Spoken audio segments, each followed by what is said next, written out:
तो आज हम लोग डिस्कस करेंगे हम लोग को मार्केट में क्यों इन्वेस्ट करना चाहिए और स्पेशली कुछ ऐसे केस भी हम लोग डिस्कस करेंगे कि हम लोग को मार्केट में कब इन्वेस्टमेंट नहीं करना चाहिए। मतलब आप अगर मार्केट में अभी भी नए-नए एंटर हो रहे हो या फिर आप मार्केट में इन्वेस्टमेंट स्टार्ट करने के बारे में सोच रहे हो, तो आपको ये दोनों सवाल के आंसर आप लोगों को पता होने चाहिए कि आप मार्केट में क्यों इन्वेस्ट कर रहे हो और कौन-कौन से ऐसे केसेस हैं जिस केस में आप लोगों को मार्केट में इन्वेस्टमेंट नहीं करना चाहिए।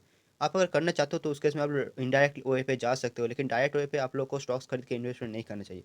तो सबसे पहले आप अगर गूगल में जाकर टाइप करोगे कि व्हाई टू इन्वेस्ट, तो आप लोग को बहुत सारे आर्टिकल्स मिल जाएँगे, लेकिन उन आर्टिकल्स में से आप लोग को कुछ मेन चीज़ें बहुत ही ज़्यादा कॉमन देखने को मिलेगा कि हम लोग का वेल्थ जो भी है वो ग्रो होता है, हम लोग को कंपाउंडिंग का बेनिफिट मिलता है, हम लोग को इन्फ्लेशन बीट हो जाता है। ऐसे कुछ-कुछ चीज़ें आप लोग को हर जगह देखने को मिल जाएगा। और ये मेन कॉन्सेप्ट ही है कि हम लोग को इन्वेस्टमेंट क्यों करना चाहिए कि हम लोग का जो भी पैसा है वो ग्रो होता रहता है। जैसे कि आप अगर कोई भी पैसा इन्वेस्टमेंट करोगे, तो उस केस में क्या होगा कि आपको उसमें से तो प्रॉफिट देखने को मिलेगा। आप प्रॉफिट को फिर से इन्वेस्ट करोगे और उसमें उसमें से आपको फिर से प्रॉफिट देखने को मिलेगा। और ऐसे करते-करते बहुत ज़्यादा टाइम अगर आप दोगे उस पैसे को, तो आपको बहुत ज़्यादा वेल्थ में इंक्रीमेंट देखने को मिलेगा। ये तो सबसे मेन फंडा है कि किसी को पसंद नहीं है कि उसका पैसा ग्रो होता रहे और लेटर ऑन लाइफ में उसको ये जो भी पैसा है उसको हेल्प करे। तो ये ग्रोथ ऑफ वेल्थ तो एक साइड में एक काम करता है कि पैसा ग्रो करता रहेगा, बड़ी अच्छी बात है। लेकिन इसके लिए एक और कॉन्सेप्ट आपको जानना ज़रूरी है। इकोनॉमी में एक और चीज़ होता है, इन्फ्लेशन नाम का। इसको एक ड्रैगन की तरह समझ सकते हो कि ये आपका जो भी पैसा है उसको खाता रहता है। आपको समझ में भी नहीं आएगा, लेकिन आपका पैसे को खाता रहेगा। कैसे? आप अगर मान लीजिए आपके पास 2 लाख रुपए है, अपने बैंक में 2 लाख रुपए आपने रख दिया। उसमें उस केस में क्या होगा कि आप अगर 10 साल बाद भी देखोगे आपके बैंक अकाउंट पे, आप मान लीजिए आपको बैंक 0 इंटरेस्ट रेट प्रोवाइड कर रहा है, फिर भी आप अगर उसके बाद भी आप अगर मार्केट में आपके बैंक अकाउंट में देखोगे, उस केस में आपको बैंक अकाउंट में दिखेगा कि आपके पास 2 लाख रुपए है। आपको नंबर्स में भले भले वो 2 लाख रुपए दिख रहा है, लेकिन एक्चुअली में उसका वैल्यू शायद हाफ़ हो चुका है। क्योंकि क्या है कि आपका जो भी इन्फ्लेशन है, ये साल भर साल बढ़ता रहता है और आपने इसके बारे में बहुत ज़्यादा सुना होगा। कहीं न कहीं आपने अगर कोई भी न्यूज़पेपर पढ़ते होंगे या फिर अगर आपने टीवी पर देखा होगा, कहीं न कहीं आपने सुना ही होगा इन्फ्लेशन के बारे में कि ये आपके पैसों का जो भी वैल्यू है, उसको घटाता रहता है। और मार्केट में इकोनॉमी में इन्फ्लेशन जो है, वो आपको गवर्नमेंट के डेटा के हिसाब से 2-4% दिखता होगा। एक्चुअल इन्फ्लेशन आप अगर कैलकुलेट करने जाओगे आप अपने सेगमेंट के हिसाब से, आपको मिनिमम 10% देखने को मिलेगा। इसका मतलब ये है कि आपके पास जितना भी पैसा है, उस पैसे का वैल्यू हर साल 10% से डिग्रोथ होता रहता है। आपके पास अगर आज 1 लाख रुपए है, अगले साल उसकी वैल्यू 90,000 हो जाएगा। आपको नंबर्स में भले ही वो 1 लाख रुपए दिखेगा, लेकिन आप उससे सिर्फ 90,000 रुपीज़ के सामान खरीद पाओगे। और इन्फ्लेशन को ऐसा मत समझना कि इन्फ्लेशन इकोनॉमी की अगर इतना खराब है तो इसे लोग ठीक करने की क्यों नहीं कोशिश करते? गवर्नमेंट, इकोनॉमिस्ट ये लोग ठीक करने की क्यों नहीं कोशिश करते? तो आपको एक बात समझना पड़ेगा कि इन्फ्लेशन जो भी है, ये गवर्नमेंट के लिए अच्छा है, इकोनॉमी के लिए अच्छा है, बिज़नेसेस के लिए अच्छा है। लेकिन ये इन्फ्लेशन नॉर्मल लोगों के लिए बहुत ज़्यादा हानिकारक है और आपको इससे बचने के लिए इन्वेस्ट करना ही पड़ेगा, आप चाहे करो या ना करो। गवर्नमेंट के लिए अच्छा है क्योंकि उनको इंक्रीमेंटल पैसा पे टैक्स आता रहता है, तो उनके लिए अच्छा है। जीडीपी बढ़ता रहता है इस इन्फ्लेशन की वजह से, उसके इकोनॉमी के लिए भी अच्छा है। बिज़नेसेस के लिए अच्छा है क्योंकि वो लोग पैसा बढ़ा इन्फ्लेशन की वजह से वो लोग बहाना दे देंगे कि इन्फ्लेशन है और इसके बाद उनके पास जो भी प्रोडक्ट या सर्विस है, उनका जो भी कॉस्ट है या फिर प्राइस है, वो बढ़ा देंगे। तो इस केस में क्या होगा कि आपको ज़्यादा पैसा पे करना पड़ेगा, उस केस में उनका जो भी रेवेन्यू है, प्रॉफ़िट है, वो बढ़ता रहेगा साल भर साल। लेकिन आपको समझना है कि आप अगर इन्फ्लेशन है तो दूसरों के लिए भले ही अच्छा हो, लेकिन आपको ज़्यादा पैसा देना पड़ेगा, आपको उस पैसे से कम आपको सामान मिलेगा। तो इस इन्फ्लेशन से बचने के लिए भी आपको मार्केट में इन्वेस्ट करना बहुत ही ज़्यादा ज़रूरी है। नेक्स्ट जो आता है कि कंपाउंडिंग का बेनिफिट आप लोग को मिल जाता है। आप लोग को कंपाउंडिंग का पता ही होगा, आपने 9th-10th क्लास में पढ़ा ही होगा। आपने आज मान लीजिए 1 लाख रुपए इन्वेस्ट किया और 10,000 रुपए आपने कमा लिए। तो उस केस में क्या होगा कि आप जब फिर से वो 10,000 रुपए इन्वेस्ट करोगे, मतलब मान लीजिए आपने अगले साल फिर से आपको 10% इंटरेस्ट रेट मिला। उस केस में क्या होगा कि आपको 10,000 रुपीज़ नहीं मिलेगा, उस केस में आपको 1,000 ज़्यादा मिलेगा। मतलब जो आपने अपने पहले साल में 10,000 रुपीज़ का प्रॉफ़िट किया, उसमें भी तो आप लोगों को 10% का प्रॉफ़िट मिलेगा ना। उस लिए आप लोग को 1,000 रुपए ज़्यादा मिलेगा। तो आपको टोटल मिलेगा 11,000 रुपीज़। इसके अगले साल आप अगर फिर से इन्वेस्टमेंट करते हो, इस केस में आप लोग को 10% के हिसाब से 10,000 में भी नहीं मिलेगा, 11,000 में नहीं मिलेगा। आप लोग को फिर से 1,000 ज़्यादा मतलब 12,100 रुपीज़ मिलेगा। तो ये जो आपका थोड़ा-थोड़ा पैसा ज़्यादा मिल रहा है हर साल आपको, इसी को कंपाउंडिंग कहते हैं। और इससे क्या होता है कि लॉन्ग टर्म बेनिफिट के हिसाब से, मतलब आप अगर मतलब बहुत ही लंबा टाइम लोगे, 20 इयर्स, 15 इयर्स या फिर 30 इयर्स या फिर उससे भी ज़्यादा, तो बहुत ही स्पीड से आपका पैसा ग्रो होता है। और स्टॉक मार्केट पे ये कंपाउंडिंग हर रोज़ काम करता है। हाँ, लेकिन ये कंपाउंडिंग इतना ईज़ी चीज़ भी नहीं है। ये तो मैंने पॉज़िटिव चीज़ के बारे में बताया कि आपको अगर पॉज़िटिव कंपाउंडिंग मिल रहा है तो कैसा होता है। लेकिन आप अगर नेगेटिव कंपाउंडिंग आपका अगर मिलने लगा तो फिर आपका लाइफ़ तो हो ही जाएगा झिंगा-लाला, मतलब अलग ही केस हो जाएगा उस केस में। मतलब ये समझ लो कि अगर कंपाउंडिंग नेगेटिव में काम करने लगे तो बहुत ही ज़्यादा मतलब डिज़ास्टर हो जाता है। तो इसलिए कंपाउंडिंग को आपको बहुत ही ज़्यादा जानना ज़रूरी है। इसीलिए बहुत लोग कहते हैं कि स्टॉक मार्केट में इन्वेस्टमेंट करने से पहले कैपिटल सेफ्टी के बारे में बहुत ज़्यादा ध्यान देना चाहिए। इसके अलावा मार्केट में बहुत सारे लोग क्या करते हैं कि उन लोगों को कोई गोल रहता है कि हम लोग को आज से 5 से 10 साल बाद एक घर खरीदना है, या फिर कुछ और काम के लिए हम लोग को कुछ पैसा चाहिए आज से 5 से 10 साल बाद, या फिर उससे भी ज़्यादा टाइम पे। तो उस केस में क्या करते हैं कि वो म्यूचुअल फंड पे इन्वेस्टमेंट करते रहते हैं, और जैसे ही टाइम आता है उससे पहले पैसा निकाल लेते हैं। उनके पास एक ठीक-ठाक सा अमाउंट उन लोगों के पास कलेक्ट हो जाता है। इसके अलावा जो मेन 2 चीज़ें हैं जिसके लिए मैं बहुत ही ज़्यादा एनकरेज करता हूँ जो भी यंग लोग हैं, उनको इन्वेस्टमेंट करने के लिए, वो है कि आप लोग को स्टॉक मार्केट में आप अगर इन्वेस्टमेंट करते हो, तो आपको ये बहुत ही ज़्यादा स्मार्ट बना सकता है, क्योंकि आप अगर क्यूरियस हो, ये मेन पॉइंट है कि आपको क्यूरियस होना चाहिए। आप अगर क्यूरियस हो, तो आपको बहुत ज़्यादा स्मार्ट बना सकता है आपको। आपको बिज़नेस अंडरस्टैंडिंग बहुत ज़्यादा दे सकता है।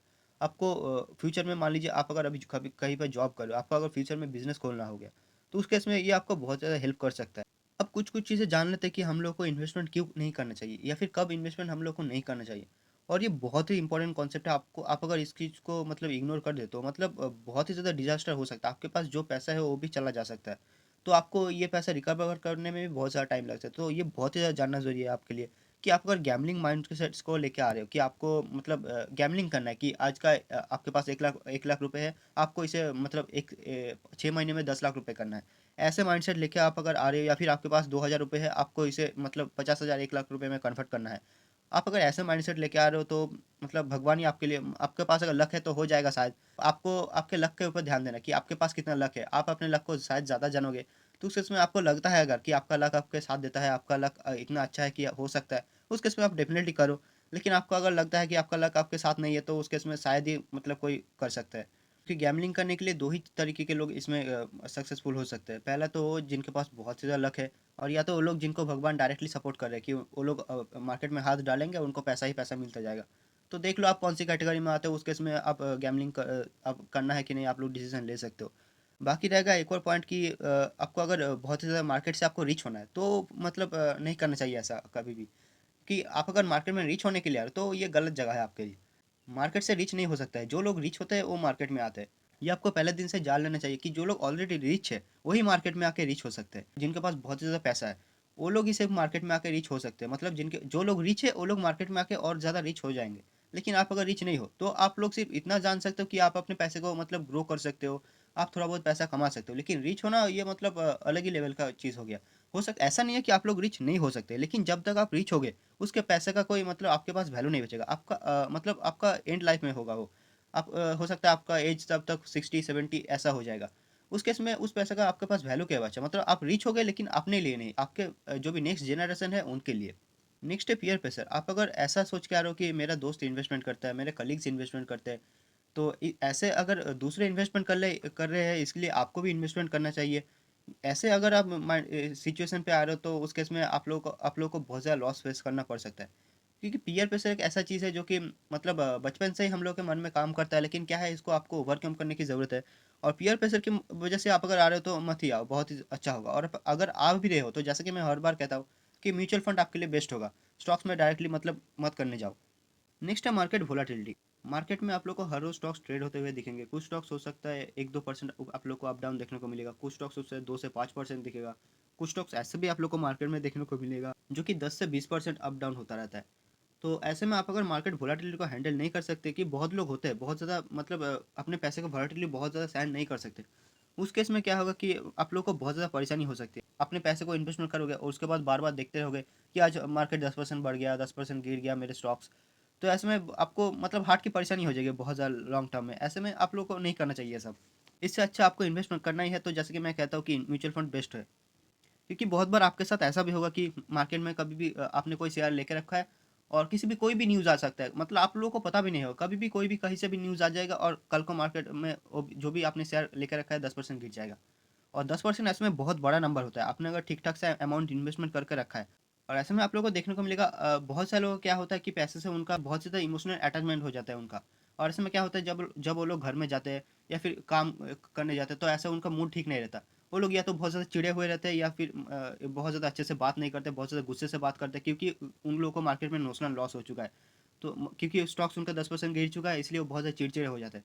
तो आपको आपका भी ऐसा अगर सिचुएशन है, आप अगर पैसे से बहुत ज़्यादा इमोशनली अटैचमेंट हो जाते हो, तो आपको नहीं करना चाहिए ऐसा। आप लोगों के लिए म्यूचुअल फंड बेस्ट होगा। नेक्स्ट एक और सुपर क्रूशियल चीज़ आता है जो कि मैं मानता हूँ, आपको ये कहीं भी देखने को नहीं मिलेगा, लेकिन जो मेरा मानना है, ये आप लोग इम्प्लीमेंट कर भी सकते हो, नहीं भी कर सकते हो, आपका पूरा का पूरा अपना मैटर है। लेकिन जो मैं मानता हूँ कि आपके पास अगर सुपर हाई सैलरी है या फिर आपका अगर खुद का बिज़नेस है, उस केस में आपको मार्केट में इन्वेस्टमेंट करने के बारे में नहीं सोचना चाहिए। आपके पास अगर खुद का एक ग्रोइंग बिज़नेस है, आपका एक खुद का बहुत ही अच्छा टिकाऊ सा, सुंदर सा ग्रोइंग बिज़नेस है, उस केस में आपके पास जो भी पैसा आ रहा है, आप अपने खुद के बिज़नेस में इन्वेस्टमेंट करो। उस केस में क्या होगा कि आपके अपने बिज़नेस के बारे में बहुत ज़्यादा जानकारी है, आप अपने बिज़नेस को ग्रो कर सकते हो। उस केस में आपको अपने बिज़नेस में बहुत ज़्यादा फ़ायदा देखने को मिलेगा। आप अगर डाइवर्सिफ़िकेशन करना चाहते हो या फिर आप अपने सब सारा का सारा कैपिटल तो अपने बिज़नेस में नहीं लगाओगे, थोड़ा बहुत आप अगर इधर-उधर रखना चाहते हो तो उस केस में मार्केट सही होगा। लेकिन उस केस में क्या है कि आपके पास अगर खुद का बिज़नेस है तो ऑफ़ कोर्स आप लोग बहुत ज़्यादा पैसा कमाते हो। ऐसे में क्या है कि आप लोग क्या कर सकते हो कि आपको बहुत सारे लोग मिल जाएँगे जो कि आपको एडवाइस देने के लिए बहुत सारे लोग मिल जाएँगे। उस केस में क्या है कि आप लोग पीएमएस, म्यूचुअल फंड ऐसा चीज़ों के लिए आप लोग के लिए सही होगा। उस केस में आपको पैसा मैनेज करने के लिए बहुत सारे लोग मिल जाएँगे, एडवाइस करने के लिए बहुत सारे लोग मिल जाएँगे। तो उस केस में आपको खुद से डायरेक्टली मैनेज करने की कोई ज़रूरत नीड नहीं पड़ती। और ऐसे ही सेम चीज़ है सुपर हाई सैलरी लोगों के लिए। आपको अगर सैलरी बहुत ज़्यादा मिलता है, मतलब इंडिया में 10 लाख रुपए जिसको सालाना मिलता है उसको भी सुपर हाई मतलब हाई कैटेगरी में रखा जाता है।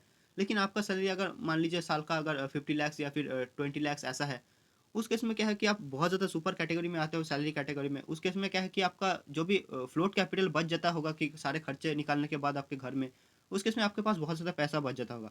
ऐसा केस में क्या है कि जैसे कि मैंने बिज़नेस कैटेगरी में बताया कि आपको एडवाइस करने के लिए आपको बहुत सारे लोग मिल जाएँगे। और ऐसे में आपको पर्सनल एसेट मैनेजमेंट कंपनी मिल जाएगी जो कि सिर्फ़ और सिर्फ़ आपका पैसा मैनेज मैनेज करेगी। जैसे कि पीएमएस वगैरह मिल जाएगा। ऐसे बहुत सारी चीज़ें मिल जाएँगी। वहाँ पर आपको फ़ीस बहुत ज़्यादा देना पड़ता है। लेकिन वो क्या करता है कि आपको बहुत ज़्यादा पर्सनलाइज़ तरीके से आपका पैसा मैनेज कर देता है। तो ऐसे में आप लोग वो चीज़ें एक्सप्लोर कर सकते हो। आपको खुद का दिमाग लगाने की ज़रूरत नहीं पड़ेगा।